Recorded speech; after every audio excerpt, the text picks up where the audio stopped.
Hi guys, I'm Shmee, hello and welcome back to the channel where you join me today back at the Nurburgring where, in traditional Eiffel Mountains fashion, the weather today is super miserable. It is cold, it is wet, it is grim, and of course that means the track is closed. However, I do have some good news. So a couple of weeks ago when I was last here, I dropped off my SLS Black Series here at Rentec Europe to resolve a couple of things that were needing to be sorted out, namely installing the new Carbontastic steering wheel, fixing the reversing camera which had stopped working, and replacing the front splitter that I'd yet again taken out, basically driving through the Carousell on the Nordschleife.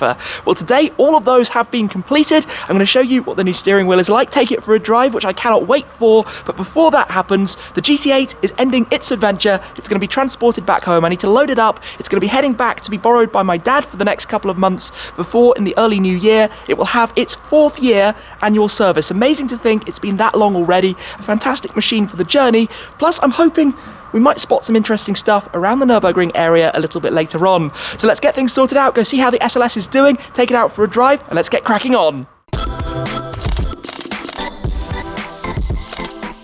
To be honest, I feel a little bit guilty sending the GT8 home quite this dirty. It will need to be valeted as soon as it arrives at the other end. But with today's weather, it would be completely pointless to try and clean this up. Just look at how dirty that Brembo brake caliper is, completely covered in filth and grime, as are the wheels. Now, before it's loaded, I will need to take off the front splitters again. They make it a little bit too low to get it into transporters easily, because of course the car doesn't have a front lift system. I've actually been taking them on and off quite a bit on this tour to get the car into hotel garages. It's also been loaded up with a few things they're going to be taken back because this has been a long time now on the road. So let's get that sorted out. But I think firstly, let's go take a cheeky quick look at the SLS inside the workshop. In some spectacular company then, as always, we've got the Satin Cruise, brand new facelift LCI version of the BMW M5 competition. Satin Crew, of course, in satin black. That thing is a beast.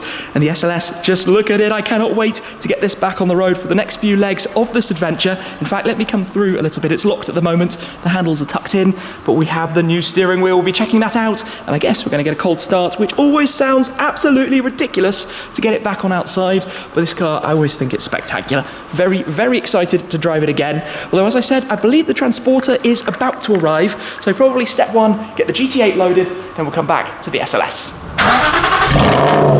That thing sounds like a monster, the titanium exhaust. It's still hard to believe that's the stock componentry. Of course, when you start driving, it would have the valve control normally, and we have the switch, although it's actually operating right at this moment in normal behavior mode. That was a homologated exhaust. I remember at the time how much I was talking about this thing just sounding absurdly ridiculous, and, well, completely does. Shout out here to the team at Fropex Transport, based in Germany, who are very kindly taking this back to the UK for me in safe hands in the covered transporter. And of course, I won't see it for quite a while now. Just like that, it's in. Perfect. The GT8 is now on the move, and back inside, the SLS is in some pretty epic company as always, alongside the Satin Cruise M5 Competition LCI, sitting right underneath Rentec Europe's A45S, which I actually drove back in summer. It was a pretty awesome thing to get about in, but I tell you what, that feels like an eternity ago now. We've also got a few other projects, the C63S and things being worked on, and then under the covers, the AMG GT3 race car as well, that I experienced my fastest ever passenger ride on the Nurburgring Nordschleife in that exact car. But let's talk about this, and in particular the new Carbontastic steering wheel. So when I was here a couple of weeks ago, we did the test fit where it looked absolutely fantastic, but unfortunately didn't have all of the functionality. The paddle shifters weren't working. Now what you have to remember is that Carbontastic are producing the new Mercedes-AMG OEM steering wheels and backdating them into the older cars. So there's a bit of trial and error involved in terms of the chips, in terms of the software, and making sure it all works properly. We tried out a couple, but we were still lacking the paddle shifters, even though we had full control of the dashboard and the infotainment. Well, they very promptly sent out another chip, which the guys here have installed, and it is all now working exactly as it should, and I cannot wait to drive it. So I do now have the keys. In a moment, I will be taking it out. In fact, before that, we are going to have a rather fantastic, thunderous cold start out of this thing. It will remind me of the time I actually collected it right after having the R1 package installed, and will sound no doubt incredible.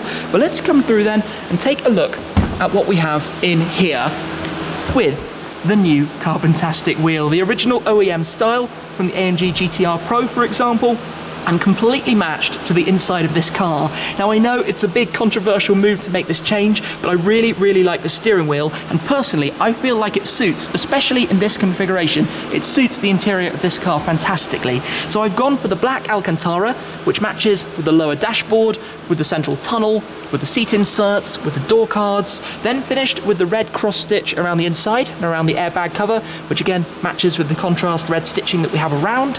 We've got the gloss carbon fibre for the central pieces and the spokes, which matches exactly with the gloss carbon fibre through the central tunnel. Like the original steering wheel, which I'll show you in a moment, and you won't believe how dated it looks in comparison, we've got the red leather 12 o'clock marking stripe up at the top.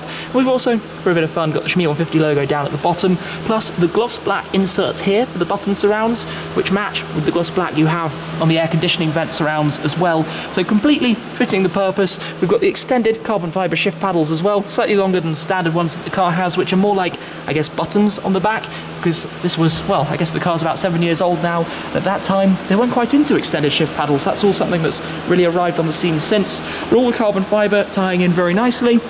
But let's climb in and I guess let's start it up and enjoy the sounds of this, because as we know, this car always sounds totally ridiculous.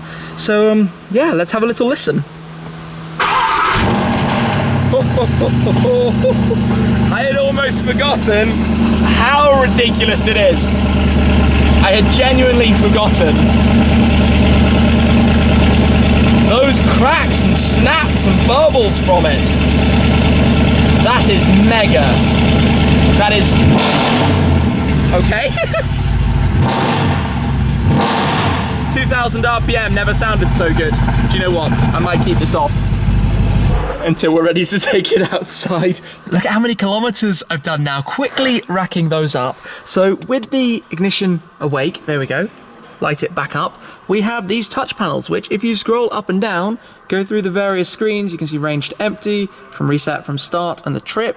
Then if you go left to right, you've got trip, navi, audio, tel, and access to a few other bits of information. That's on the left side. I think the right side does exactly the same, yeah, up through the different settings using the touch panels, which would otherwise be controlling infotainment on the more updated system. Then you have the volume, which I guess at the moment, oh well, obviously the radio's not on. We would need to one press for power, one press for ignition, wake it all up properly.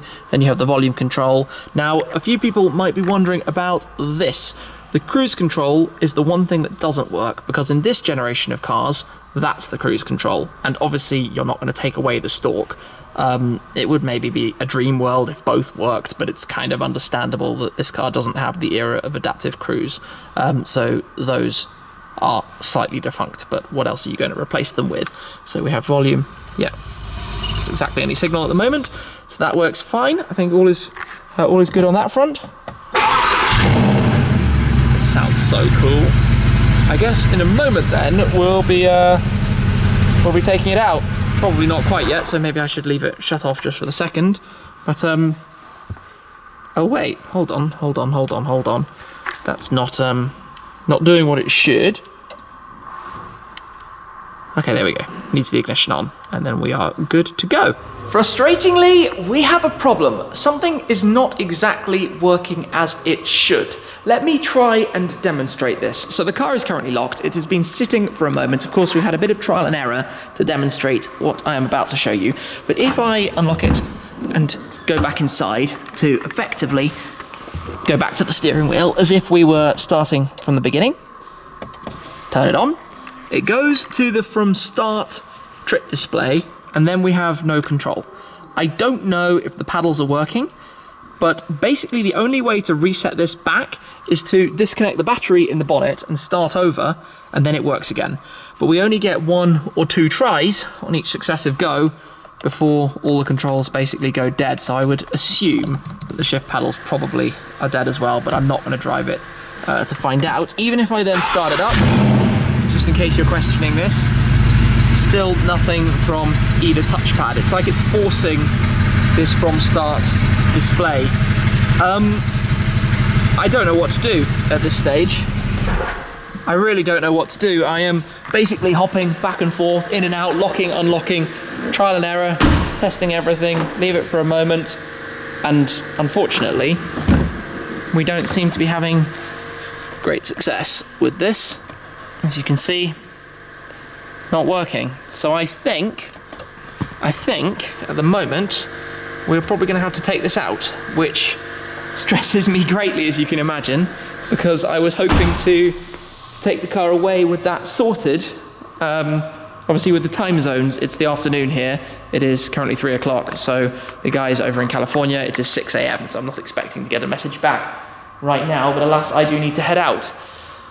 Yeah, I'm a bit bummed out. I was really quite looking forward to that after coming back to see it, and obviously it working first time around. It's a bit bizarre, but it must be to do with the ECU in the steering wheel.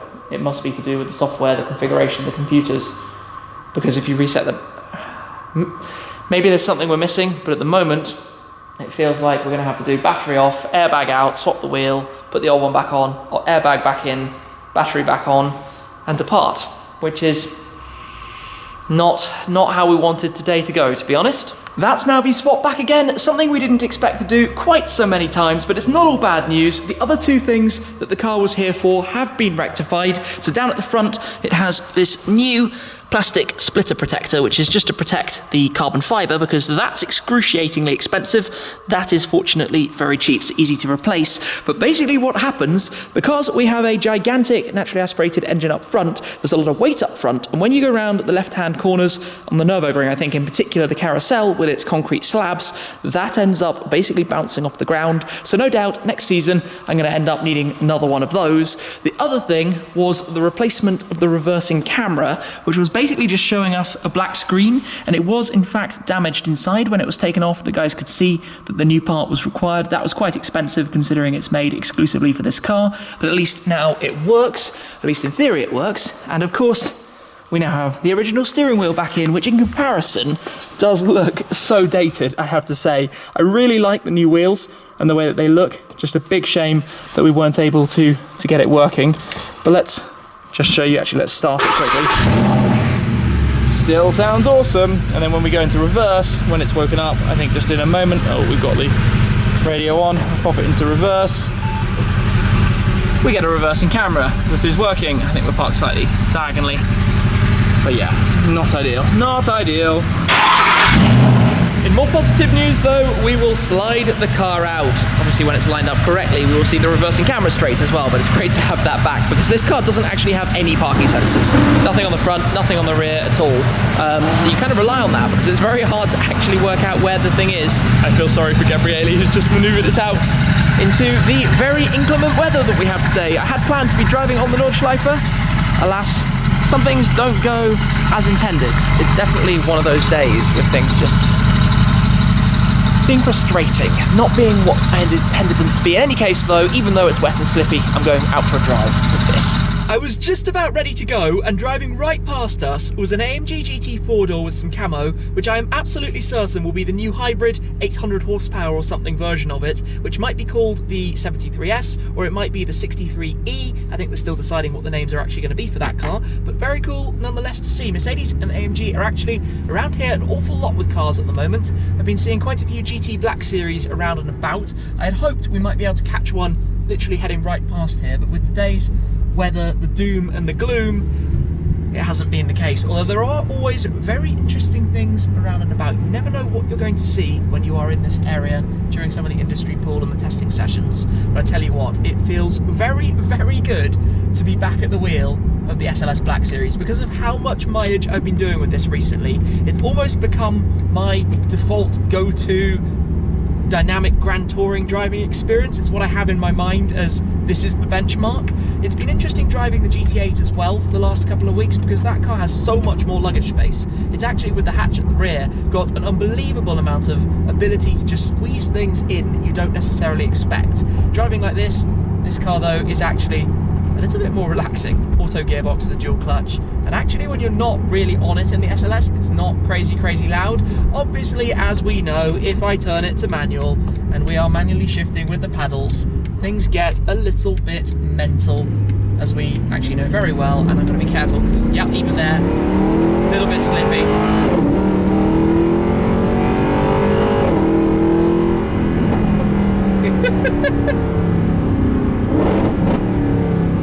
Wow. Do you know what? getting back into this car, even, I mean, it hasn't been that long since I last drove it. It still just feels like, I don't know, like being a kid playing with a new toy. You really have to watch out around here though. When it gets a little bit greasy, everything gets so slippery. And just look at how foggy it is. Kind of mysterious actually to be driving around the woods of the Eiffel Mountains in these kind of conditions. The thing with this car is it has so many different characters and you don't need to be driving crazy fast or crazy aggressive to still have a whole lot of fun with it. Just even at this kind of pace, feeling the slide from the rear wheels that just want to break loose a little bit, and the front understeering. I mean, yeah, traction fully lit up, fully lit up. Worth having it for the safety net, hey. Anyway, today has been a bit of a funny one, I'm not gonna lie. I'm pleased to have a reversing camera back because that makes life a lot less stressful for parking the car in garages all over the place. I'm pleased to have that front splitter fixed because I didn't like how it was hanging off. But very frustrated that the steering wheel was not to be, that fitting the Carbontastic wheel did not come out with the successful result we were hoping for. I'll speak to the guys when they're up. Maybe we'll find a way that we can make it happen and try for round 3, but realistically I think it's quite unlikely. This car's going to be heading back to the UK soon and I can't keep putting the steering wheel swap over and over each time. Obviously it's unfair on the guys having to do the same work on repeat, and it racks up the bills quite quickly as well, as you can probably imagine. So we will have to see what the future holds for that. For now, I will continue on my way. Thank you very much for watching, guys. As always, I appreciate your support an awful lot. I'm sorry for the quite random errand vlog that it's been in a way, but I hope you've enjoyed it nonetheless. For today though, that is all. I'll see you again very soon. Cheers!